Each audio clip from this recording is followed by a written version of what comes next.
Hello and welcome to this podcast where we deep dive into inspiring journeys, leadership lessons, and stories of transformation. I'm your host Abhay Chaturvedi, and I have a truly inspiring special guest with me, Nita Tyagi. Nita is a powerhouse of impact, a remarkable leader with a journey that spans across corporate giants, healthcare innovation, digital public goods, and women empowerment. In this conversation, we will explore her journey, leadership insights, contributions to healthcare and digital transformation, her thoughts on empowering women, and even her perspective on real estate investment. Nida, welcome to this show, and such a pleasure to have you on this podcast. Thank you, Abhay. Pleasure is all mine, and thank you very much. Honored to be here. Yeah, let's begin from the beginning, Nita. So, where did you did your schooling, your college, about your education, early life? Sure. So I come from a very small town in Uttarakhand now, erstwhile UP, called Roorkee. And while it may be a small town, but it is a very, I would say, an intellectual town because you have the University of Roorkee, which is now IIT Roorkee here. You have irrigation, you have the military base there, you have CBRI, and you name it. So it is a very peculiar town, I must say. I think 100 kilometers here on every side you will find a lot of gentry, if I may say, in this town. So yes, I'm a product of that small town. Small town with big dreams. Small town with big dreams and big aspirations, definitely. And also one aspect more is the river Ganges, Ganga जिसे हम Absolutely. तो वो तो मेरे घर से it was almost like just 150 meters away kind of a thing. So a beautiful place. Like my friends tell me, they may not have heard of Roorkee, but when you go to Haridwar, they always said, yes, the same place जहाँ पर Ganga Nehar hai, and always excited about, So yeah, I think I'm from there. I did all my schooling, and then एक ही aspiration था मेरा उस time पे, to get into University of Roorkee, as it was called that time. Wow. It became IIT only in Yes, 2008, yes. and that was my dream. Kind of, 1987. I went in there. So you went in University of Roorkee? That's right. Finally? So all my schooling and did my electrical engineering from there. Okay. Yeah.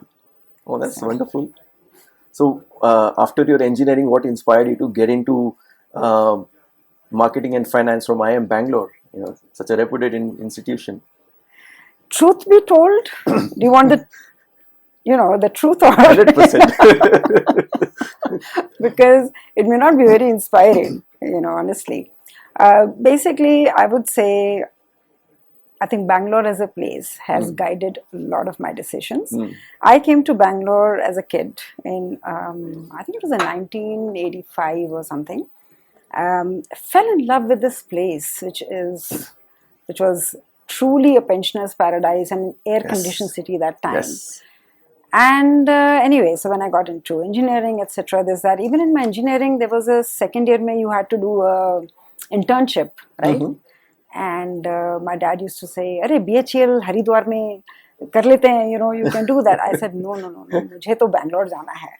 And I took one of my professors, Professor Vasanta. I knew he was from this place, and I took his recommendation, came to Kirloskar to do my internship here.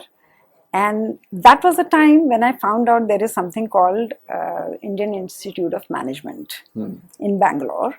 And so here's where I'm telling the truth. And then I realized, in the university, a lot of people do CAT, preparation. And I just went back and prepared for this because that became my next goal, to get into the IIMs, and that to Bangalore. And pretty much that's why I'm here.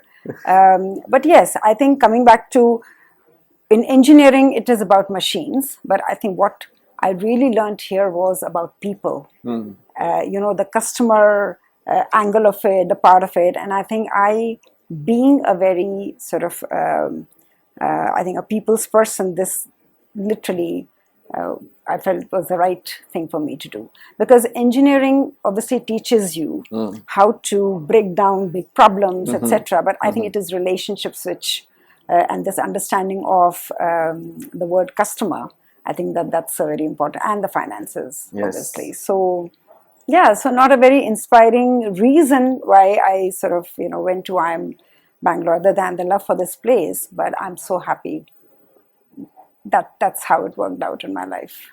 And that time when you spoke about learning about IIM Bangalore and CAT, so वो उस समय वैसा था कि CAT देना है तो उसका कुछ pressure नहीं था, so maybe that's why you got through so easily. Is that the reason? See, for me, I think anything that I have focused on, right, I have taken it very logically, and I always say, I was telling my son the other day, I don't really believe I'm a very intelligent person, but I think for me it's 99% diligence.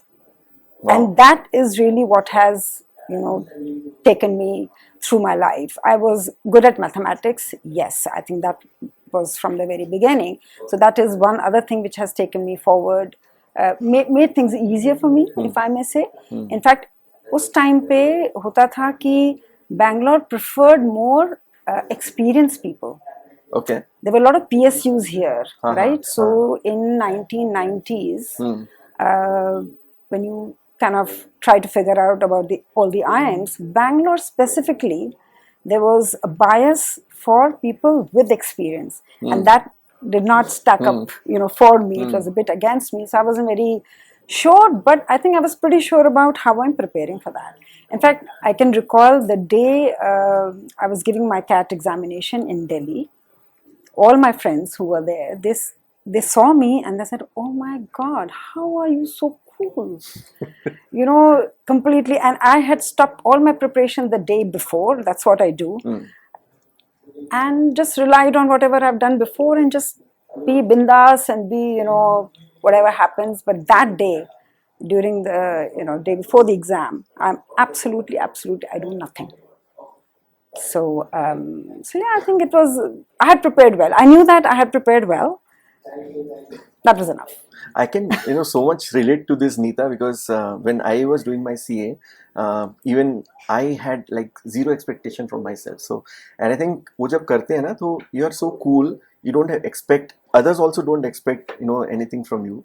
In fact, one of my friends said कि अरे तुम्हारा अगर CA हो गया तो मतलब मैं तो कूद जाऊंगा types, Right. So I think because when we don't expect anything from ourselves, so at that time, and inside that you are preparing well, but नहीं होगा तो होगा, नहीं होगा तो नहीं होगा, and that's when I think I got through.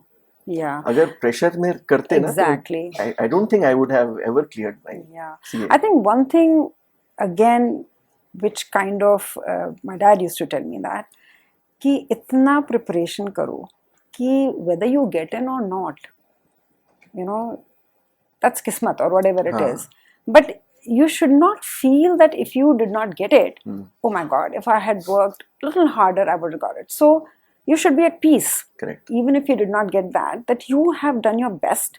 You could not have done even this much more to get into that. So I think I kind of grew up on that philosophy. So I was very clear.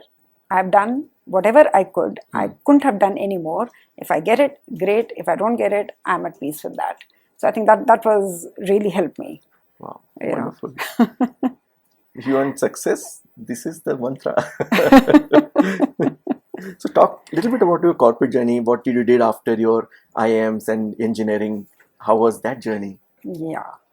So after IIM Bangalore, again, I would say I took up a job in the city because I just wanted to be in Bangalore. I started with an advertising agency. That was kind of, I would say lasted me about for a year. And then I moved into marketing and finance within sort of in Bangalore with DHL, launching Western Union money transfer services at that point in time. Okay. But then soon after we moved to Delhi, and then from there to London. Okay. So actually the first sort of decade, if you look at it from 93 onwards, it was a bit of a movement, and then I had my son. So I would say a lot of time was actually devoted to bringing up my sort of family. It was and I did in London, part time, etc. But I think I knew that, that whole thing of burnout, if you try and do everything at the same point in time, it is not that easy. So I took the path of bringing up two children, doing part-time my own business in London. And when my son, younger one, was about to be 5, I think in 2003, that's when I went into full-time banking career in UK, which I started with Halifax Bank of Scotland. Okay.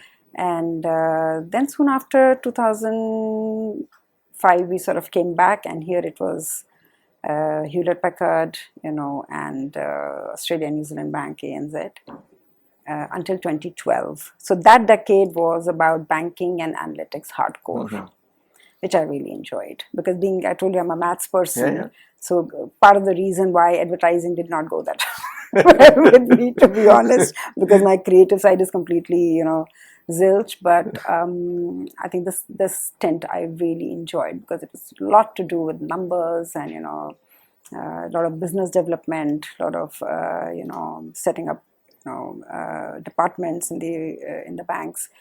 And then around 2012, 14, it was a complete switch then. And I wouldn't say, I think, 2012 was the last of my corporate career. And then I had such an amazing journey, and still have, doing things which are not very, I would say, which people do commonly. So for example, in 2013, I engaged in a electoral campaign, really? for a Bangalore celebrity, and then went on to do for, CM of Maharashtra.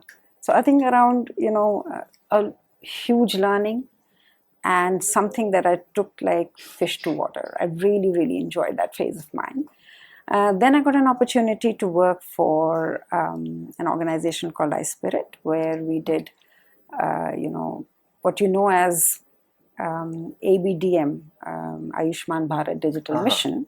Okay. So we kind of, I would say, a group of people as volunteers, professionals, we started that. And that was again about, I think, a couple of years journey. I had the opportunity to pen the first paper for Ayushman Bharat Digital Mission. It's called National Health Strategy, which was as part of I.S.P.R.E.E., which was published by Nita Tyagi in 2018, I think, right? And which went on to become a mission, in the country, which was. Okay, I'm losing my thought here. No, that's fine. This is absolutely interesting. And, from corporate to like this digit health, is this that? That's right. So, yes, sorry, I just got a bit distracted. So, yes, I think this mission was announced by the Prime Minister, etc. So, I think we worked with the National Health Authority, to bring it to where it is. So, again, a beautiful journey, which is, again, very... not very common, as I would say. Got the opportunity to work on this, and today I'm with an organization called eGov Foundation. Yes, where I think it is the cusp of societal problems, with technology at the cusp. So I think it is society and technology to solve societal problems. So it's really about getting the best out of the public and private together to solve these wicked problems. So, it's been very, very interesting, I would say. Many other things which I did in the middle, like Karnataka Urban Water Board. I was there for 6 months, But I think this journey has been very, non-typical, I would say. Yes, I mean, that's what I'm wondering. That from corporates to banking to running electoral campaigns for celebrities, to working with government. कैसे कर लेते हैं? I think I call it a beautiful phase, because it helped me to learn how to work with politicians and bureaucrats, to be honest. And I think that's what I would say has become my specialization. So yeah, I think where do you think you get this experience from, But I've just been lucky, to have these things fall in my lap, honestly. I think a few minutes back you said you're not intelligent. Now you're saying you're lucky. I think you've been humble, honestly. No, I With think, all this, one thing which is of a lot of interest, as far as I am concerned, and a lot of women who are, watching this show, is how did you manage this entire career and raising, wonderful children, and how did you maneuver with all these challenges? I always say women can have it all if you don't try to have it all at once. Don't try to have it all at once. Yes. Right? And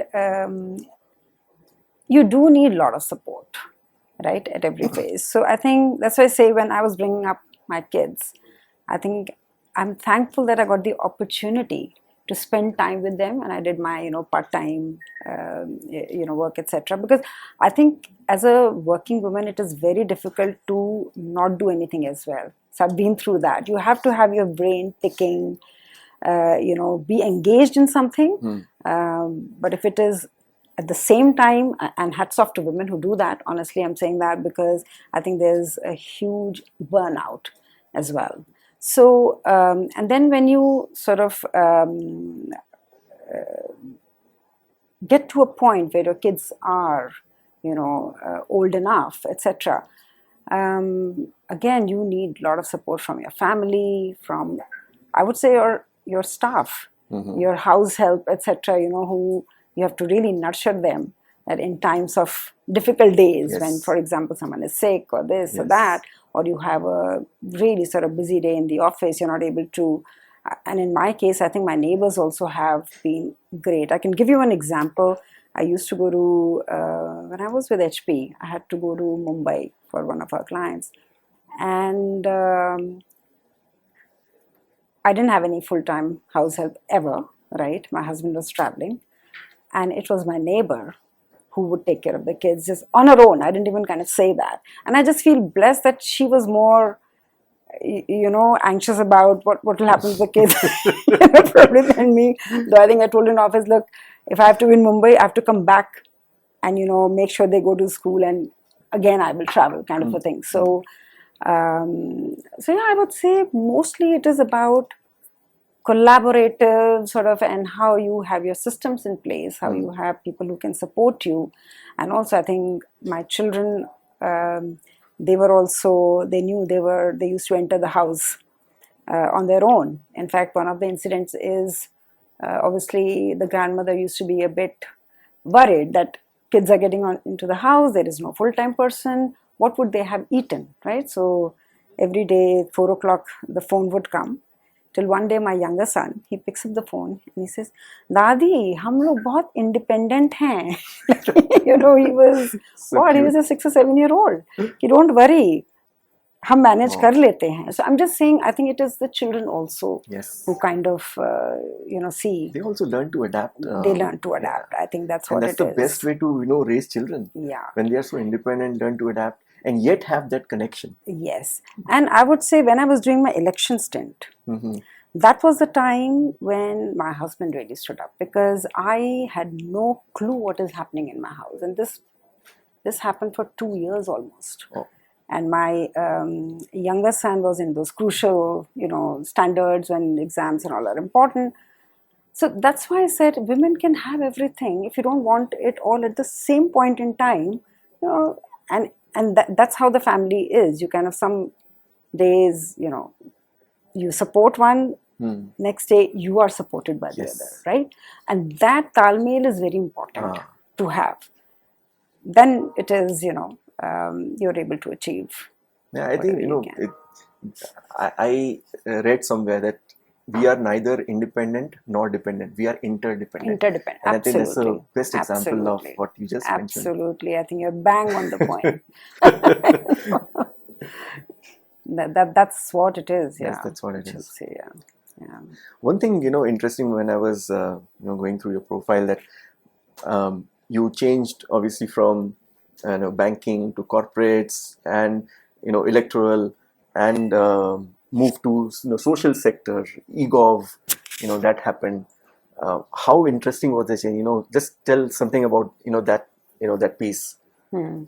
I think this phase, especially after the electoral one, the opportunities that I got to work on had a profound impact on me. Couple of reasons, because I think when you are in the corporate life, you are showing results like this. I mean, you thrive on that, right? I mean, whatever P&L that you are managing, or you have to show results.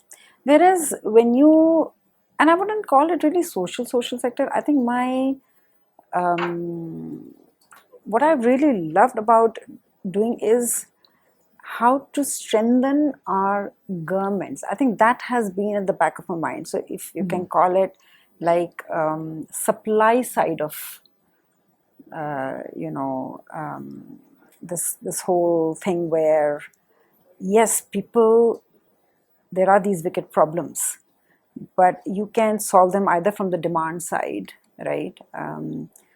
Trying to demand things from the government, etc. But then the other side is, how do you make them strong enough? Because obviously there are issues at that level for the government to be able to provide. And government is the biggest provider, irrespective of your class, wherever you are. I mean, you have to build a house. I mean, you are in real estate, right? Yes. And if you want to take a building plan permission, right? So it's not that you can operate without government. And how easy or transparent that process is depends a lot, I would say, on the profits as well of this entire thing. Because if it takes 9 months to get a building plan approval, right, you can imagine what the time cost of that is. So stuff like that, how governments are able to, they run, I mean, I'm talking of local government now, they are the ones who are responsible for your water, electricity, good roads, etc.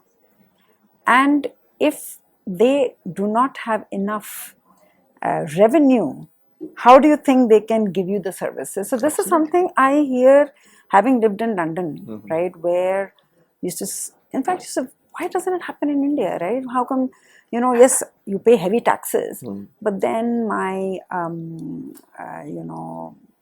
waste gets collected regularly without any problem. The roads are fantastic. There are great parks. There are great lakes, where, ponds where I can take my children to, have fun with, or everything looks that everything is in place. Whereas the moment you come back to your country and find why things are not working, even though we are giving taxes, right? So you realize that government has the capability to deliver, if they have enough money, and also if the employees that they have the capability and capacity to do that. So it's a very systemic kind of a change that is required. So I have always, my bent of mind has always been on that part of working in the social sector. I just wanted to make that clear. Yes. And that has, because India is such a huge country, Yes. it has to be, you can do a small pilot in some city in your a small area, but even if it succeeds, there is a vast, it is like a drop in the ocean. So then how does it scale?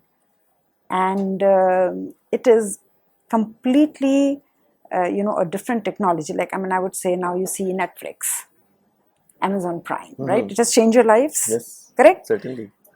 That is because there can be number of people, thousands, millions of them watching at the same point in time, but you don't see a drop, you don't see buffering happen, correct?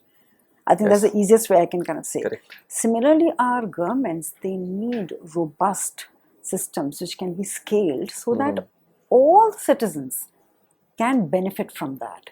And that's the kind of technology we are talking of, which I, worked on with either with Ayushman Bharat Digital Mission, this whole platform thinking, and I want to say that when we started on this whole platform thinking, literally those days, 2014, 15, when it started, I wouldn't think beyond a railway platform, to be honest.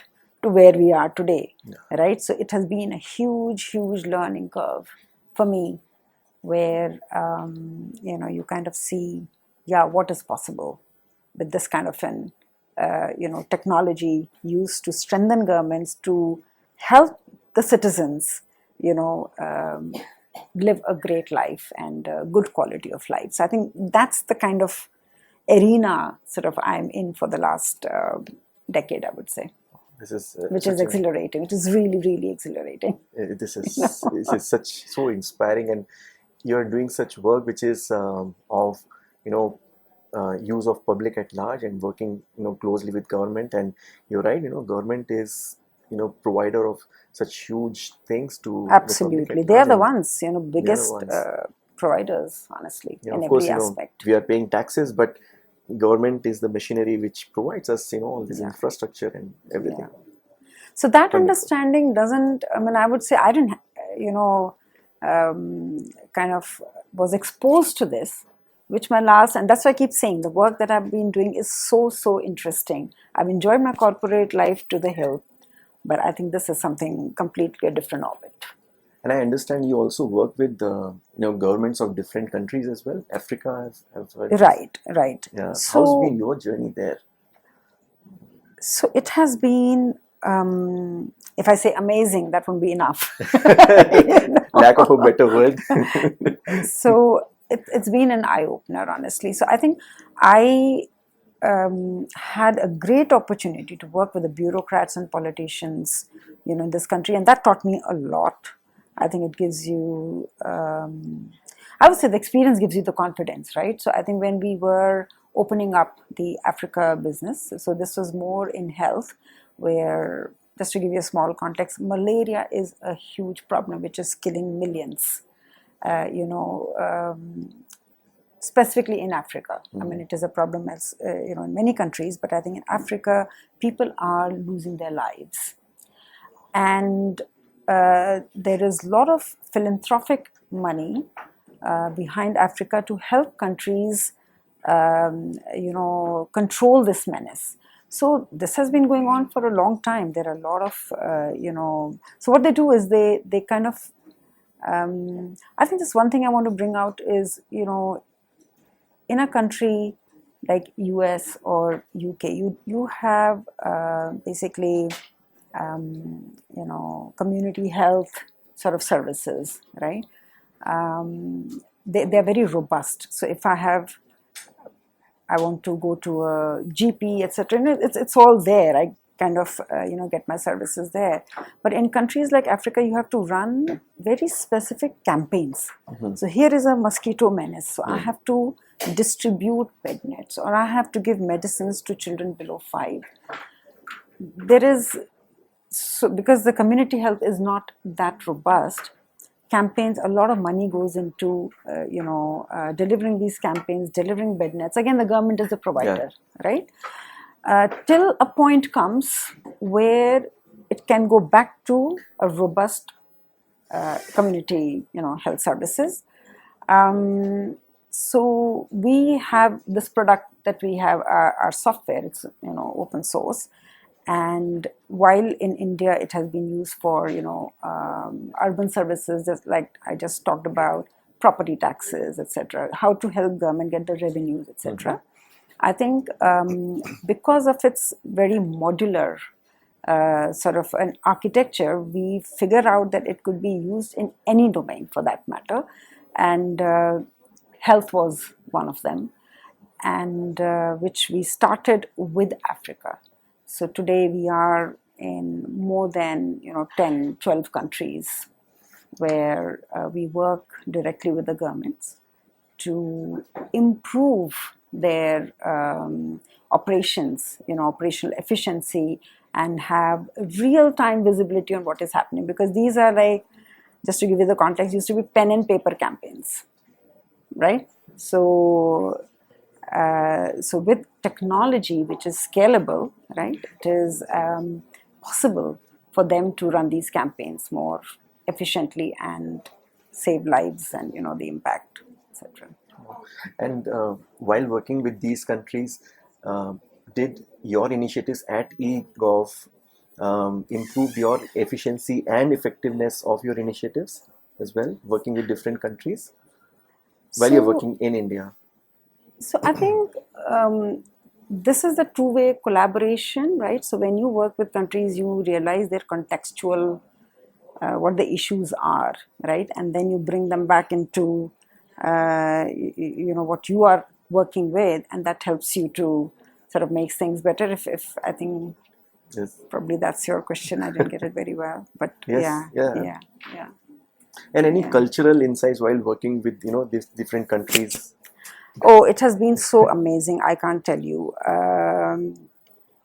My first visit was to a country called Benin, and then I went to sort of Mozambique, and thereafter it's been Liberia, Nigeria, Burundi, and every time I go there, I think people are really warm, right?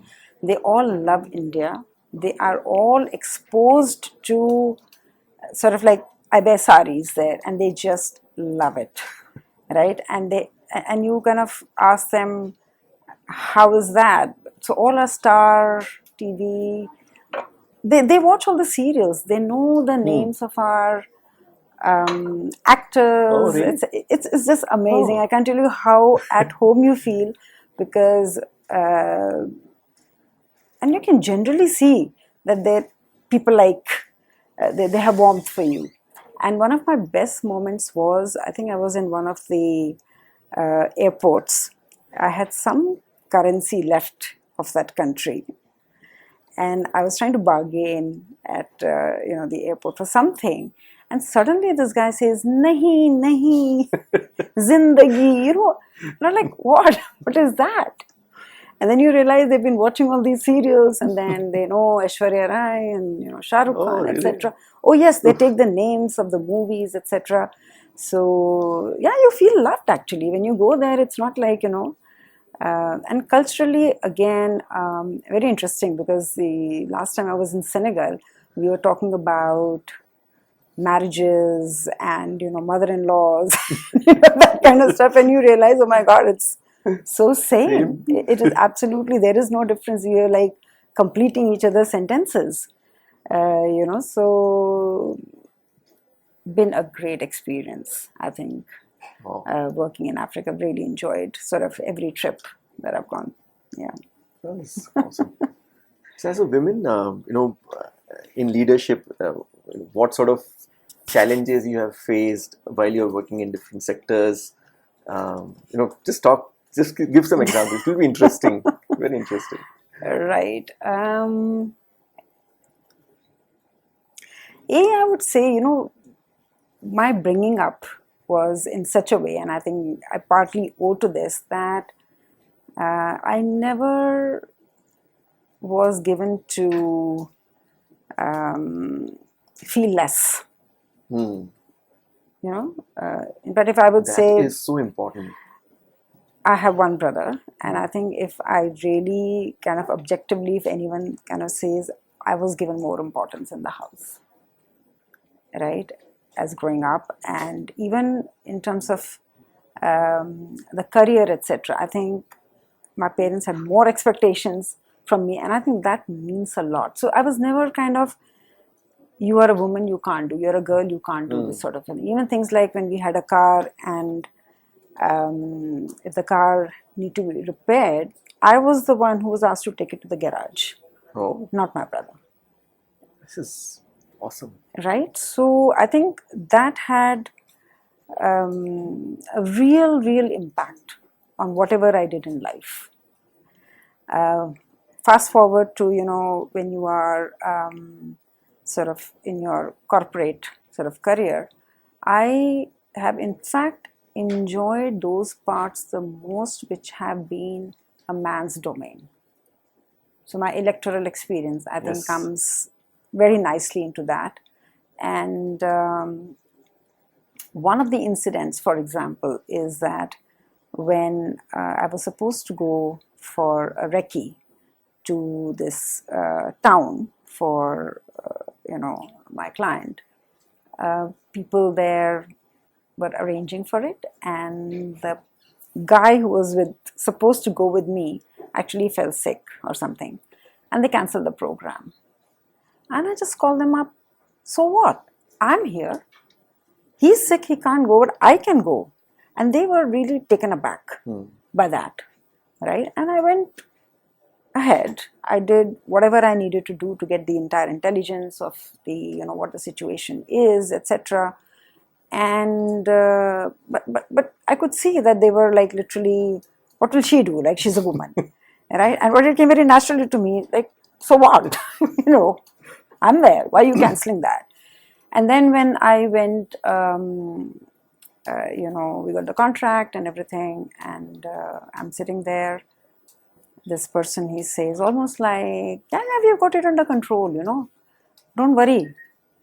See all these pamphlets we got, everything is there. Don't worry, it's almost like, what will you do types, right? And I just remember saying that, yeah, don't worry, if you win, then the crown will be on your head, right? If you lose, you can say, yeah, there was some consultant who came and, spoiled the things for me.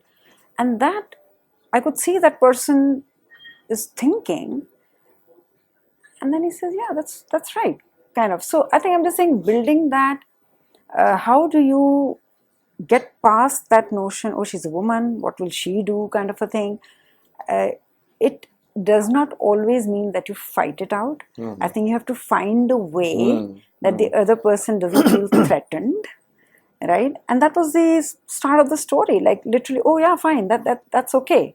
And then the all support sort of came in. But I think at every stage, there are so many stories. If I start telling you, sort of here, I think we'll carry on for hours.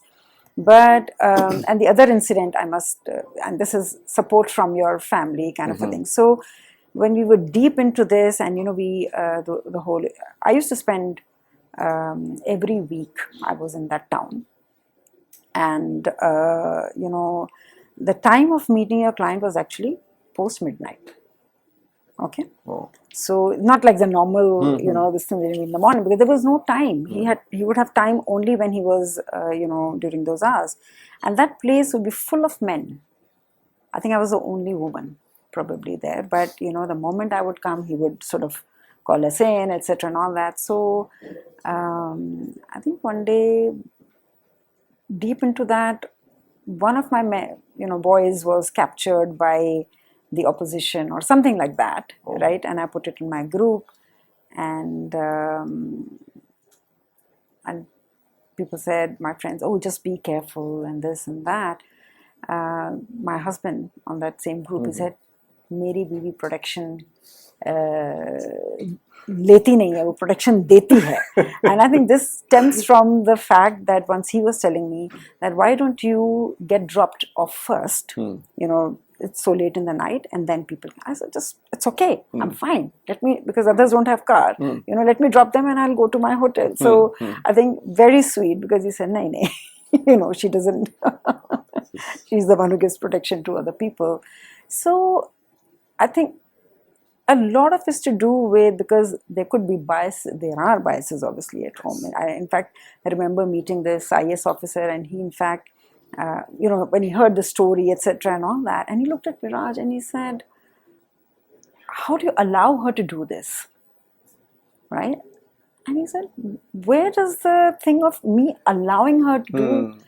So you see, there are so many biases. In fact, in my family, people have asked me, how do you allow her to travel, this and that? I'm like, you're just taken aback, like, really? So yeah, I think you have these sort of challenges, but it's not for you to fight them out. You do what you have to do, right? And I think get a support system around you, which comes from your family, from your friends, and etc. So yeah. I think this is. There are many stories, by the way. I'm sure there are. I think it's inspiring for women, and I think it's an advice for men as well. Absolutely. Wonderful. Absolutely. We in INDIASSETZ group, we are in real estate, that, and talking about man's domain, so-called man's domain. we realized that real estate also is supposed to be a man's domain. True, very Okay, true. and wherein we realized that we have to approach this whole in like an antithesis, if you will. So we have initiatives like S.T.R.E.E, like She Transacts Real Estate. Yes. That's the abbreviation, and Oh, nice. WIRE is called Women in Real Estate. Mm-hmm. Our Chief Operating Officer Seema, she is a woman, and our national head for transactions, Divya, she's a woman. So Yes, yes. we have kind of gone through this antithesis kind of a way. So it's amazing. We can relate to it. So what inspired you to get into real estate? I know that you are an independent woman, and what sparked you to get into real estate investment I think as a woman? Yeah, sure. I think my first brush with real estate was honestly in UK, which was the first property we bought, and I wouldn't say I bought it, independently. I think it was me and my husband who took this decision. But I'll give you one example of my intervention in there.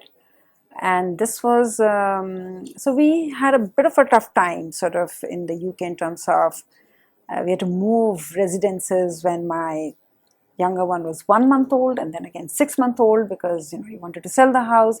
And we had been sort of very reluctant, if I may say, to buy property, because I think going from India to UK at that point in time, 97, I think it was almost like when people retire, then they buy property. When you have money to buy the property, then you kind of buy property. But times had changed by then, right? You can take mortgages, etc., etc. So to cut the story short, we decided that we have to buy a property now for stability, because we can't be moving homes like at the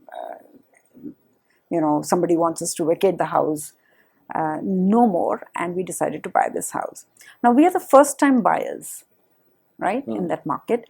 And there was a time of 6 weeks actually, where we were staying with our cousins. Now, absolutely wonderful people, but then you know how it is with 2 kids. And I had to continue my work, etc. To stay in somebody else's place. It's very difficult, Yes. right?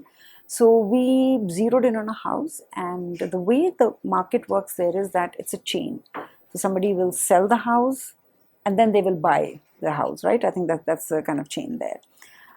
So then I got a call from the estate agent. My husband got the call, and they're sort of discussing on the phone, and I could overhear.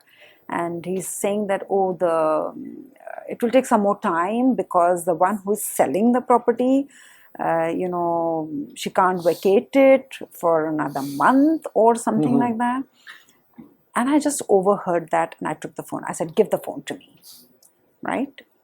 And I told the estate agent, I said, look, I'm a first time buyer, right? I can call the deal off. It will not hurt me, right? But the person who's selling the house, if I pull this off, she won't be able to buy the next house. So it is not my problem. We have agreed on a date, and I want to move into that house. Otherwise, I'm calling the deal off. And my husband is looking at me like, and it worked. Because this woman, she moved into her father's house or whatever. I don't care. But here, I have a problem, right? And I cannot afford to wait for another month. So that was my first brush, I would say, with real estate. With my contribution was that, putting the gun on the head, of the seller and the estate agent. But then I also saw that this was the first piece of property, and then over years, obviously, we saw how, the property kind of, the prices. How do you appreciate? Appreciate. Sorry, appreciates the word.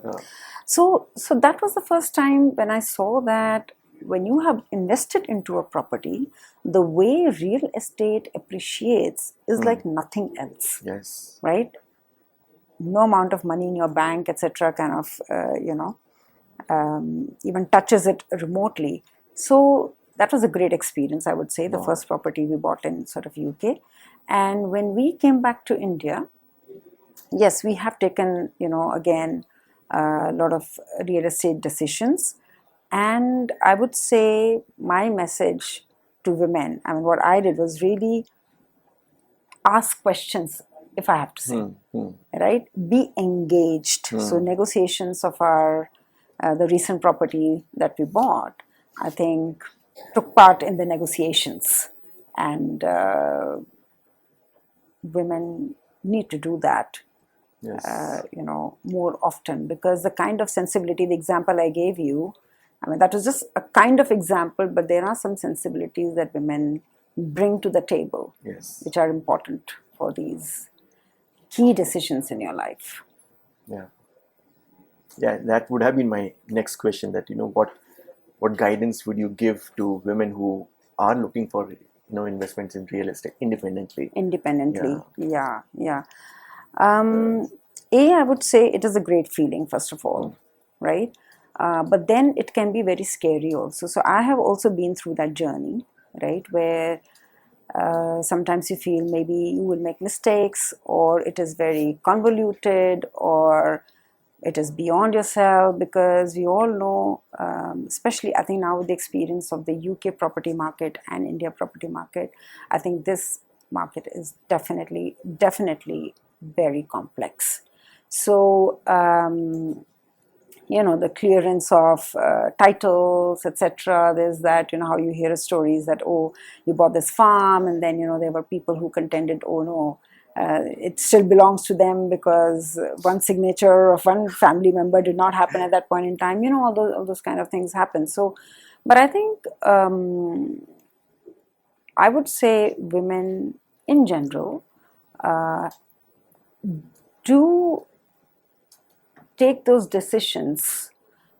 They may be afraid of it, but I think you will find, as I did in my case, whether it was negotiation or whether it was putting a gun on the head, which got me what I wanted for my family, I think you can be more assertive about it. You are more aware about it, right? So I think the first thing is to engage and not disengage.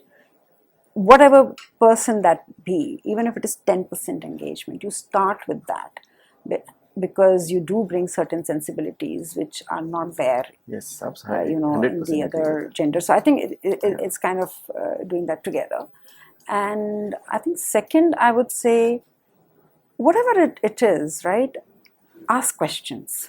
Because sometimes I find, at least in our case, when I have asked those questions and they have been explained, even my husband gets better clarity on them. So as a team as well, right? Sometimes you can say, sometimes I think men are afraid of asking this question because they're expected to know that. So I think use this as your advantage. Yes. That, I don't know actually. So yes, I will ask that question because it will not look bad or whatever, So I have always found asking those questions pretty easy, because I'm not supposed to know them, right? So please tell me.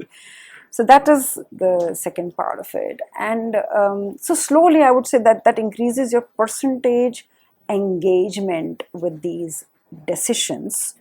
That's the only way. I mean, it cannot be a 0 and 100. It can be maybe in some cases. But I think this is a good way to sort of go around that. Yeah. And third, I would say, maybe I think, because this is an area, like I can tell you about my, now compare it with my election experience, I found not a single woman sort of in there. But I just feel that maybe more women will be, and I was successful, I would say, in that stint. So when I worked for my client, in 2014, we won, right? That sort of electoral contest. And I think probably what would make it easy is also women on the other side. So for example, I think you just mentioned about S.T.R.E.E. or CEO, and it's a women sort of a cadre, I would say. I think we need more of that, because when they come to the table, right, probably it will encourage women to sit on the table. So that I feel is important from the other end, if you're trying to bring the two to meet somewhere in the, Yes. midway. So wonderful. And you also, spoke about some of the, you said it's a complex industry and not easy to. It is not. It is not. And I can, use this opportunity to market our India Assets group. So any Sure. real estate solutions, India Assets is there for you.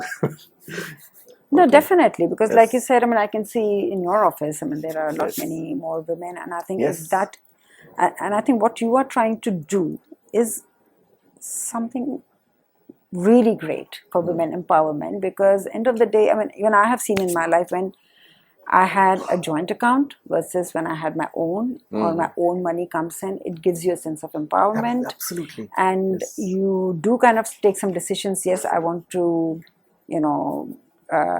work with so and so based on some confidence, right?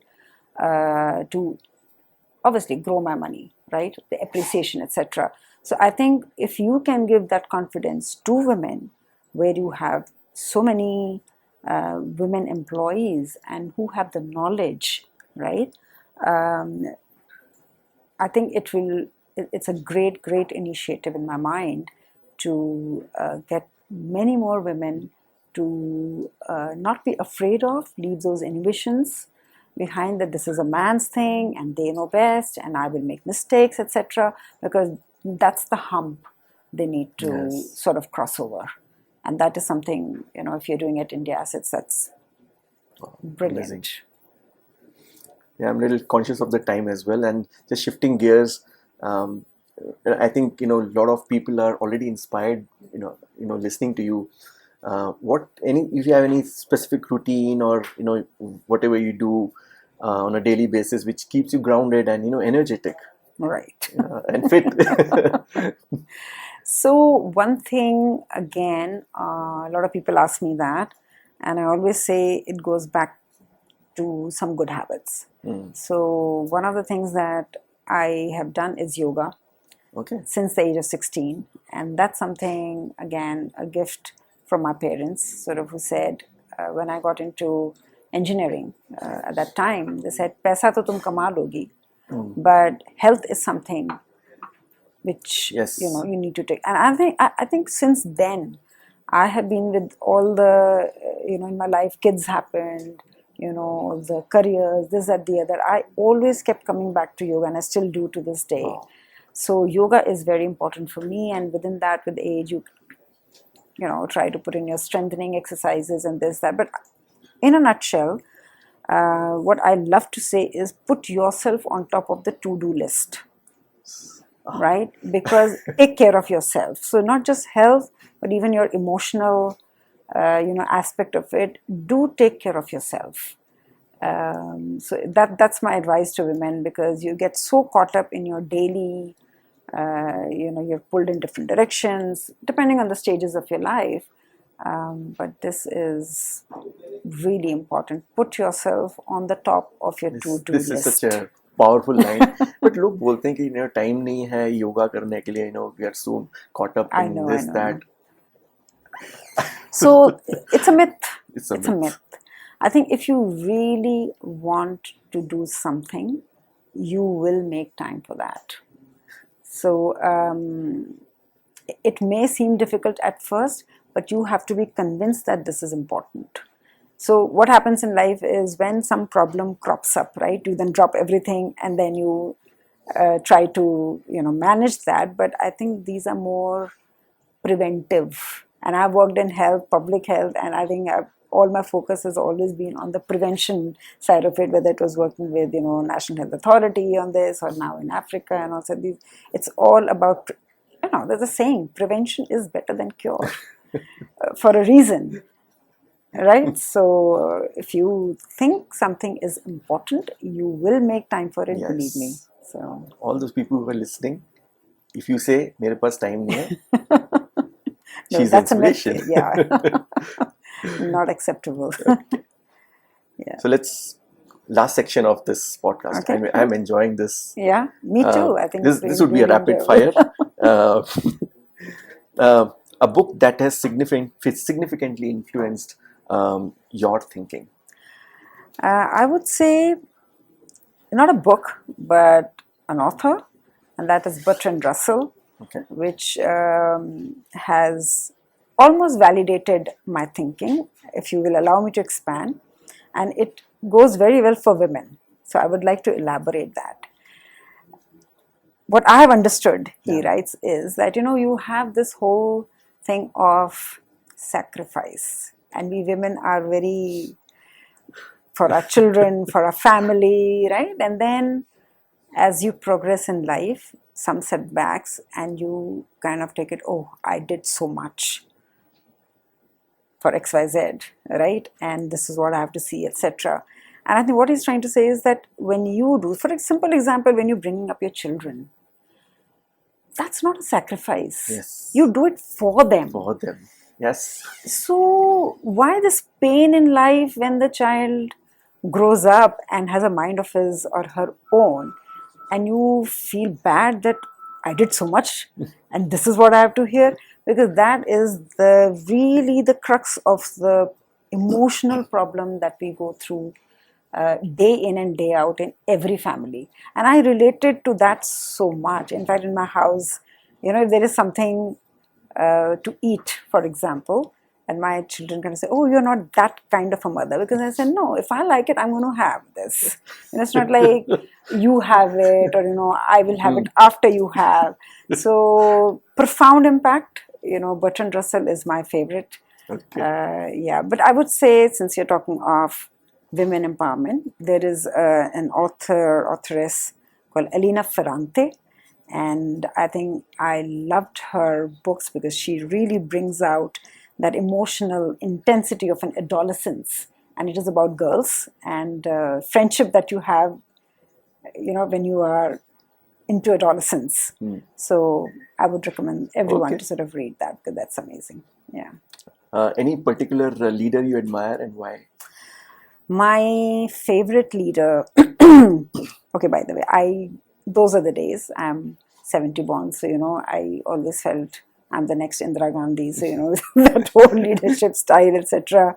But I think I would say P.V. Narasimha Rao is my favorite leader, because he was the one who brought the economic liberation, in our country. And we are the life we live today is because of that.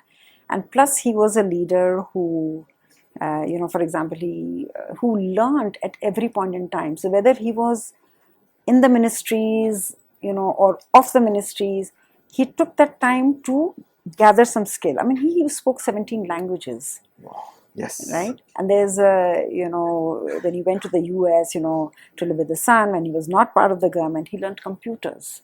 So I'm just saying, that's amazing how you kind of, that's the kind of leader. And very closely, I've seen my mother, who's still at this stage, she's 83, but continuously learns. She's singing, has a YouTube channel. So very, very inspiring in terms of, you are never too old. So that's where the inspiration has come new. to you. Oh, absolutely. That's the closest home. That's closest home. But and I think politically, I think it is Narasimha Rao. One word or phrase which describes your leadership style. My leadership style, I think I would call it benevolent dictator, if you will allow me to. One hobby or activity you enjoy in your free time? Dancing. Dancing, okay. I think dancing is something, if I close my eyes and what gives me happiness is, I see myself dancing. So I think a few years back, I'm trained in Kathak. Oh. And so I think my memories, honestly, as growing up, was my dad was part of a club, Lions Club, in that small town. And my earliest memories are that I was put on the stage with makeup, whatever my aunties did, that time. Music would play and I would just perform, So, and then recently in 2017, I was in Spain. My son had a, operation to be done in his leg. He's a footballer, so he had broke his leg. And I was there for 6 weeks and I learned flamenco. So like my husband says, only you can make a dance out of a broken leg. But dancing is what gives me a lot of joy. Wow. Any last message you would like to give to the future generations, especially to women who want to make their mark in professional life and in their personal life as well? First thing is, I would say, whatever profession you are in, whether you're a housemaker or whether you work in corporate life, whether you work in the social sector, I think it is very important to believe in yourself. And it doesn't come easy. Like I said, I think I was fortunate enough to have that upbringing where I was never made to feel that you can't do something because you are a woman. Many of us are not fortunate about it, but it is never too late.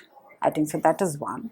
And I think two is invest in those relationships to build a support system. Like you talked about interdependence. Yes. I think come back to that point that without that, it is very difficult to sort of get, whatever you want to achieve. So whether it is your family, whether it is your house help, whether it is societal, I think that's very important. And never be afraid.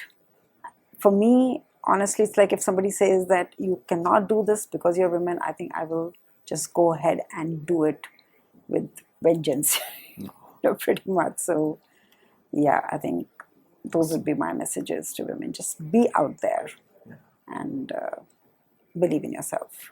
Awesome. Okay, and that brings up to the end of this That's, incredible conversation. My couple of takeaways. Resilience in leadership, and as you rightly said, put yourself at the top. You are the topmost priority. At the top of the to-do list. Yes, top of the to-do list. To-do list. Thank you so much, for having this conversation, sharing your stories, your wisdom, your thoughts. It's been incredible. I mean, I'm sure it's inspiring not only for women, but everyone who's watching this show. Thank you so much. I hope so. Absolutely. Really enjoyed talking to you, Abhay. And thank you so much. Thank you. Wonderful. Until next time, take care. Bye. Bye-bye.